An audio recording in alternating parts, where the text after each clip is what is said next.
the most exciting day so far. It's pick up puppy day. So you pick up an 8-week-old puppy. You've had him with you perhaps a few hours, and now you're thinking, oh my word, what do we do with him tonight? We haven't really thought that far ahead. So here's what I do or would do with a new puppy to the house, a little 8-week-old Dot, or even maybe an older dog that you've adopted and it's the dog's first night with you. You want to make the dog feel comfortable, obviously, and you don't want to go through any turmoil yourselves and sleepless nights.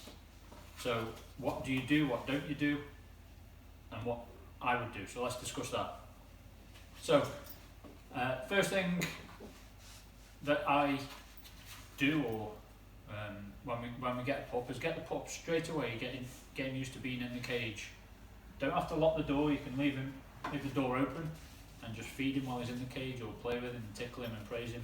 It only has to be for 30 seconds at a time. Just get him used to going in and out of the cage, and straight away start building up the association in that puppy's mind that the cage is a nice place to be. When I go in that cage, I get cuddles. When I go in that cage, I get fed. When I go in that cage, I get praise, whatever it may be. 30 seconds at a time. Make it really comfortable perhaps with bedding. Perhaps you've brought home something with a scent on it from his litter, and put that in there for him so it becomes familiar to him, it smells and feels familiar, and just make it really cosy and homely and welcoming for him. Another thing I'd do is I would take away water. It all depends on what time you go to bed, but I'd take away the water sort of early in the evening. Now there's a lot of people that say, oh, it's cruel, the dog should have access to water 24/7, and if you don't, you're a bad person and whatever.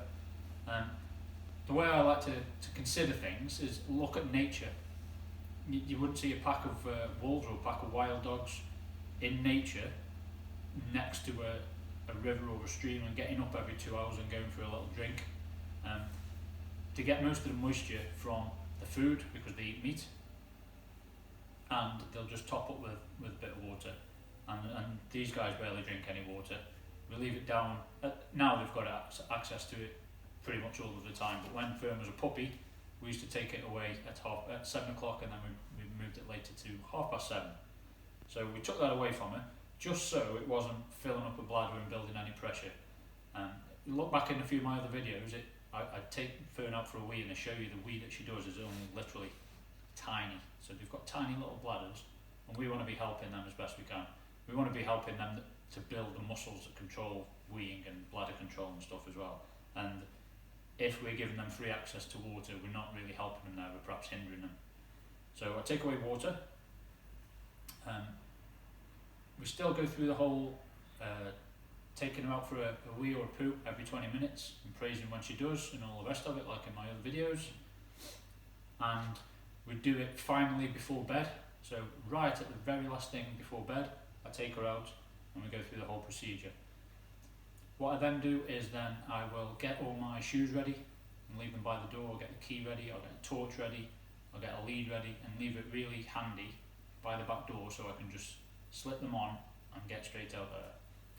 Then what I'll do is no talking, no conversation, anything like that. I'll just pick the dog up, put her in the cage, lock the cage over. If you've got a screen that will come down over it, that might be a good idea, especially for the first few nights, because it'll just plunge the dog into darkness. And when an animal is plunged into darkness, it just sleeps. It won't sleep straight away because it's in a new environment, and it will do a bit of whining and whimpering. But it's more inclined to feel secure and more inclined to sleep. So put the dog straight in the cage. I'll turn the lights off. We don't leave any radio or any music on for them at night time. Night time is for sleeping. And then we'll just go straight to bed.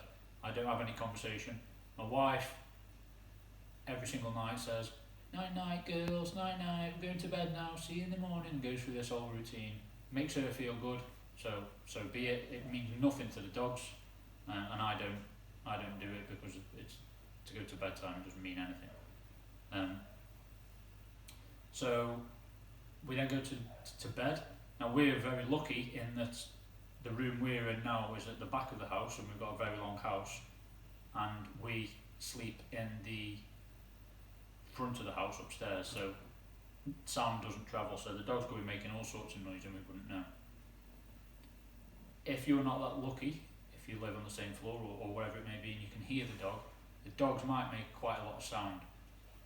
For example, Dolly, when we first got her, was completely quiet. She didn't make a sound. She just got in a cage and went to sleep. Fern is the noisiest little thing I've ever heard in my life. It sounds like somebody's been murdered if I go out of the room sometimes. And so different dogs coming from different environments and different breeders and different litters might have different traits. So if you get a noisy dog, the last thing you should do is respond to that noise with your presence or yourself. The dog is calling, the whining and stuff is calling to a litter mates, but if you come to the dog because either you can't bear it, it's 3 o'clock in the morning and you can't tolerate it anymore, or you feel sorry for the dog or wherever it may be, all you're doing there is teaching the dog, if you want me to come, all you got to do is whine and eventually I'll come. What we want to do is teach the dog, you can whine all you like because I'm not coming.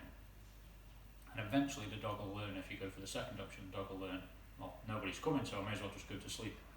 It might take 2 or 3 days, depending on the dogs. It might take 4 or 5 days, every dog's different. But you've just got to be really strong for a few days and not respond to it. If you don't respond to it, it'll be far better in the long run. And I know it's really hard at 3 in the morning when you haven't slept or whatever, but stick at it. So you put the dog to bed.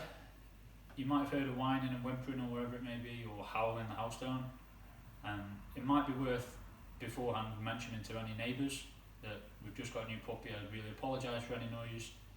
We're gonna go down this route of letting her cry or howl if she does, so it won't last more than a few days, and I really apologise. Buy them a bottle of wine or some earplugs or whatever it may be, and just keep everybody happy and informed.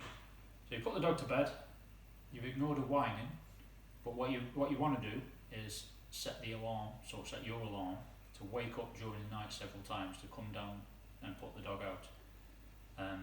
Now yes, we take water away, or we took water away from Fern initially at 7 p.m. and we went to bed about 10 p.m. So that's 3 hours without water, but there's still water in a which is filling a bladder up.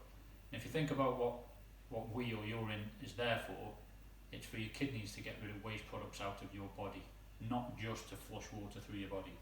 So it's, although she hasn't had anything to drink, her kidneys are still functioning, probably more so at night, and flushing all of the waste products out of the metabolic system and out of any food she'd had. So she will still be filling up with wee during the night. So I can't really remember the timings that we did with Fern, but we'd go to bed at 10, and then we perhaps would have gone for 3 hours. So we'd have set the alarm for 3 hours later. Me and my wife, I'm lucky enough that there's not just me in the house, so we took it in turns. I get up at 5 a.m. every day, so we'd go for something like 1 o'clock, and then initially it was 4 o'clock, and then I'd just stay up. And then I think what we did, we went to bed earlier, so we'd go to bed at 9:30, and then sneak those time periods wider and wider, only very gradually, so that she's being left for longer between wees, and so that we get a little bit more sleep. And it doesn't take long at all, it only takes 2 or 3 weeks, and it is a miserable experience at the time, but it's far better in the long run to just suck it up. So we'd set the alarm for say 1 o'clock, we'd come downstairs. I wouldn't turn the light on. We've got a light switch over there by the other door, and we've got one just behind me for in here. So what I would do, I wouldn't turn the light on straight away. I wouldn't make any noise or sound when I come through the door. I want everything to be quiet, because the last thing I want the dog is to get really hyped up and excited, because they might wee them by accident. So completely quiet, no talking. Walked over to the dog, put the light on very last minute, walked up, took the dog out of the cage, pick her up. Most of the time she was asleep, just curled up in a ball, and she's like, Fern's a really sleepy dog. She's always like, if she had hands she'd rub her eyes. And then I'd carry her outside, and we'd go through the whole toileting routine with no conversation. My shoes are ready at the door, my keys ready by the door, the lead's ready, poo bags are ready, and all the kind of stuff that you're going to need is ready. So we'd stand outside, wait till she's done it, no conversation, as usual. In the other toilet training videos I explain that. And then we pick her up, we go straight back in, no conversation. Night time is for sleeping, not for playing, not for anything like that. So no conversation, straight back in the cage, turn the light off, and just leave the room. And the dog will straight away go straight back to sleep. And we just repeat that throughout. Even in the morning, the first thing in the morning when I come down, I still do it now. I don't engage the dogs in any way. They both sat up looking at me still, but I don't engage them because I don't want them to get excited at me coming in the room and perhaps wee by accident.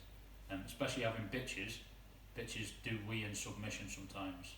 So if they view you as dominant and they're trying to sort of placate you, they might do a little bit of a wee just to say, look, I'm no threat. And we don't want that. And that's pretty much that. One thing we have got now, we've got a baby monitor. So we've got a little plug-in microphone just behind the camera, and we've got the speaker version of it, or the other end of it, in our bedroom upstairs. And I don't know why we've got it. It's a stupid idea if you ask me, but it keeps my wife happy. She wants to hear the dogs just in case they need us, but they don't speak, and they're never going to say, I need you, so I don't see why we've got it. Dogs are not as emotional and as daft as human beings. A dog goes in its cage at night time and it knows now to just go to sleep. It doesn't sit there worrying where mummy and daddy are, or what's going to be doing at work tomorrow, or any of the rest of it. So you don't need to mess around with any baby monitors. All that does is gives us a poor quality sleep, because when it rains in the conservatory we hear it and whatever. So I wouldn't advise going down that route. If you've got a wife like me, where you've got no choice, then just go with it. But you don't need anything like that. All you need is a really strict, constant nighttime routine. Prepare in advance, get your trainers ready by the door or wherever it may be. Don't engage the dog, don't make it fun for the dog. It's just a necessity rather than a pleasure. So the more consistent you be and the stricter you be, the easier it becomes in the long run, and the quicker you get through the whole process. So I hope that helps you. If you've got any more questions about any kind of nighttime routine, then just leave them below and I'll try and answer that kind of whatever it is. And please give us a subscribe or a like or a share, because it really helps get the videos noticed on YouTube. So I hope that helps, and we'll do some more soon. Thank you for watching me and Fern. Please give us a subscribe, a like, a share, and comment below with anything you've got for us.